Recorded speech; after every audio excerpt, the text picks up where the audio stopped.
fois qu'on a saisi l'ensemble des achats, parce qu'il faut segmenter bien évidemment le travail, on commence par les achats.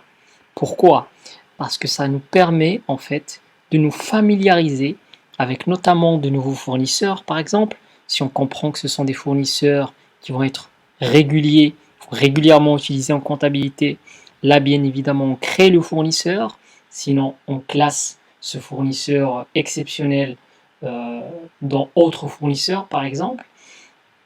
Donc, il faut toujours commencer, on va dire, par les achats, parce que ça nous donne une idée de l'activité du mois. Donc ça, c'est dans un premier temps. Ensuite, comment ça se concrétise, j'ai envie de dire, la deuxième étape de la saisie.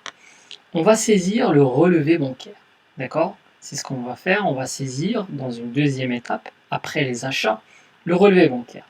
Alors, comment on procède? Là, je vais vous montrer une autre manière en fait de procéder. On peut bien évidemment faire des saisies d'écriture en choisissant le journal, etc. Mais là, on va aller sur journaux de saisie. Donc là, je clique sur journaux de saisie. Et là, j'ai tous les journaux dans lesquels je peux saisir. D'accord? Alors, ici, bien évidemment, j'ai deux journaux de banque. J'ai la Banque Européenne Ltd et j'ai la Banque Rivas et Duras. D'accord? Donc, je vais par exemple choisir la première banque. Et en ouvrant cette banque, qu'est-ce que je fais? En fait, j'ai déjà mon relevé bancaire, soit imprimé et donc sous les yeux, soit en format PDF et donc sur une deuxième partie de l'écran. D'accord? Et donc, je vais commencer à saisir tout simplement, en fait, les écritures du mois. D'accord? Je vais commencer à recopier tout simplement, en fait, mon relevé bancaire. Alors, je vais prendre la deuxième banque. D'accord? C'est plus parlant, j'ai envie de dire. Je vais reprendre cette deuxième banque. Et là, qu'est-ce que j'ai, par exemple? J'ai en date du 15 janvier, d'accord? Donc ici, nous sommes en janvier 2019. J'ai en date du 15 janvier 2019, j'ai reçu dans mon compte bancaire un acompte du client Emera. D'accord? Un acompte du client Emera. Alors, comment j'enregistre l'écriture? Comment j'enregistre? Parce que ici, lorsqu'on parle des achats, c'est un peu limpide. Lorsqu'il s'agit d'un compte de charge, je suis sur du débit. Par la suite, j'équilibre avec mon fournisseur au crédit, etc. Donc, le sens, j'ai envie de dire, des opérations est assez classique.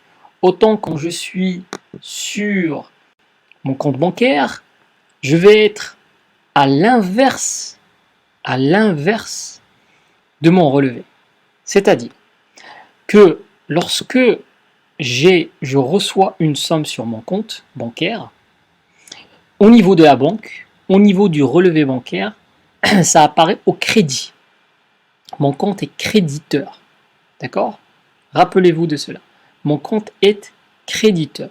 Donc, lorsque j'ai le relevé bancaire et que je reçois de l'argent, ça apparaît au crédit. Lorsque c'est en ma faveur, entre guillemets, donc ça apparaît au crédit. Or, lorsque je saisis en comptabilité, j'inverse le sens. D'accord? J'inverse le sens de façon à ce que les opérations que j'ai, moi, soient à l'inverse de ce que des opérations qu'a la banque. Je prends un exemple. Je sais que ça peut paraître un petit peu compliqué au début, mais une fois maîtrisé, ça roule tout seul. Je prends l'exemple, par exemple, de cet acompte. Lorsque j'ai reçu les 5 874,68 € dans mon compte bancaire, sur le relevé bancaire, ça apparaît au crédit. D'accord? Ça apparaît au crédit. Or, lorsque ici j'ai saisi l'opération, vous la voyez ici, hein, les deux lignes qui sont là, d'accord? Lorsque j'ai saisi l'opération, j'ai saisi 411, le compte client. Ici, le compte tiers, Emera, c'est un client, d'accord? J'ai mis un libellé d'écriture à compte reçu, d'accord? Et donc, j'ai crédité la somme de 5 874,68 € sur le compte du client. d'accord, sur le compte du client. Et donc, j'ai équilibré mon écriture en débitant le compte de banque, le compte 512,0, d'accord, je l'ai débité de 5874,68. Pourquoi je dis cela? Parce que dans mon compte, dans mon relevé de compte bancaire, cette somme apparaît au crédit du compte, alors que là, elle apparaît au débit du compte. D'accord? C'est une différence fondamentale, c'est un traitement particulier qu'il convient tout simplement de retenir. Donc, quand la somme est en ma faveur et qu'elle apparaît au crédit dans le relevé bancaire, elle va apparaître au débit du compte bancaire dans ma comptabilité, de façon à avoir en miroir les opérations, ce qui permet de contrôler de part et d'autre que mon compte bancaire est, j'ai presque envie de dire, bon. D'accord? La même chose ici, par exemple. D'accord, regardez, on date du 20, d'accord, donc j'ai reçu des chèques, 2 chèques, d'accord, et donc là, j'ai débité mon compte de 20 630. Déjà, il faut comprendre une chose, par exemple, par rapport à la remise de chèques, d'accord, lorsque je remets des chèques et que la somme est créditée sur mon compte, dont le relevé bancaire, mais qu'elle est débitée en comptabilité, d'accord? Donc c'est un plus en fait ici, donc c'est plus 20 630 euros. Comment je fais pour, j'ai envie de dire, saisir cette opération par exemple de remise de chèque? Lorsqu'on remet un chèque, en fait, lorsqu'on remet des chèques en banque, on a un bordereau de remise. Donc dans ce bordereau de remise, vous avez tout simplement en fait mentionné quels sont les chèques que vous avez remis à l'encaissement. Et dans le relevé banque, et donc vous gardez une copie de ce bordereau de remise. D'accord? Mais en fait, lorsque vous recevez le relevé bancaire, vous n'avez pas le détail de ces 20 630. Vous avez bien évidemment au crédit de votre compte bancaire 20 630 euros, mais vous ne savez pas que c'est splitté de cette manière-là. Mais en comptabilité, vous pouvez splitter ce montant-là. Qu'est-ce qui vous permet de le splitter? C'est tout simplement le bordereau que vous avez gardé. D'accord? C'est le bordereau que vous avez gardé sous la main qui vous permet tout simplement d'éclater ce montant à la fois entre le client Rubis et le client Opal. Ça, c'est, j'ai presque envie de dire, une deuxième particularité lorsqu'on saisit un relevé bancaire. D'accord? Sinon, pour tout le reste, c'est classique.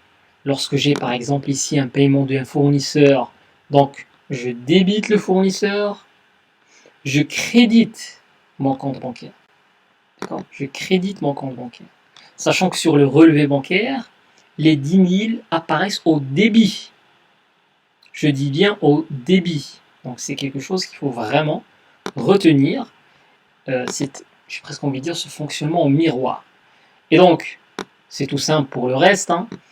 Je saisis, tout simplement, je viens ici, je clique sur voilà, nouveau, je mets 31 par exemple, je mets un numéro d'opération de facture, si jamais bien évidemment j'ai l'information sur le relevé bancaire, admettons que j'ai FR 45 ou 54 par exemple, d'accord, je mets un 401, c'est un paiement par exemple, je constate un paiement de fournisseur sur mon relevé bancaire, donc je mets 401, là je choisis par exemple le fournisseur, d'accord, je choisis le fournisseur, je mets un B par exemple, et là je défile, je dis par exemple que le fournisseur c'est bio, d'accord, hop, je mets par exemple que c'est règlement anticipé par exemple d'une moitié de facture, d'accord, là j'invente, donc là, d'une moitié de la facture,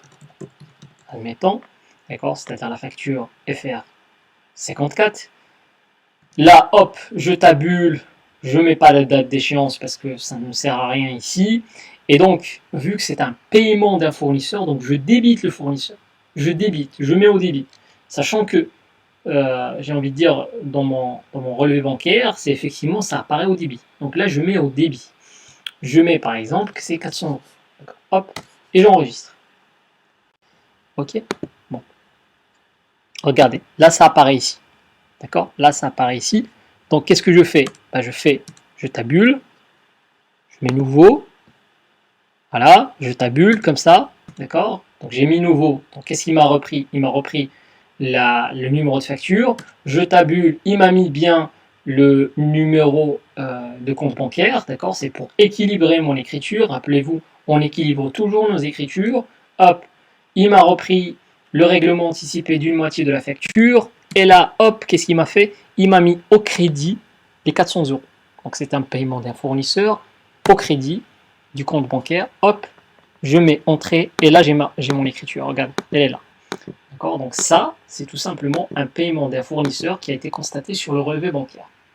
Donc c'est comme ça qu'on, j'ai envie de dire, qu'on enregistre ou qu'on remet en comptabilité les mouvements bancaires, les mouvements constatés en banque. Il y a une deuxième façon de faire qui est tout simplement en fait la façon qui va devenir prépondérante, c'est tout simplement en fait de connecter le logiciel comptable à votre compte bancaire et donc le logiciel récupère automatiquement en fait l'ensemble des mouvements constatés sur votre compte bancaire. Donc c'est une option que nous ne pouvons pas voir ici sur cette version d'évaluation.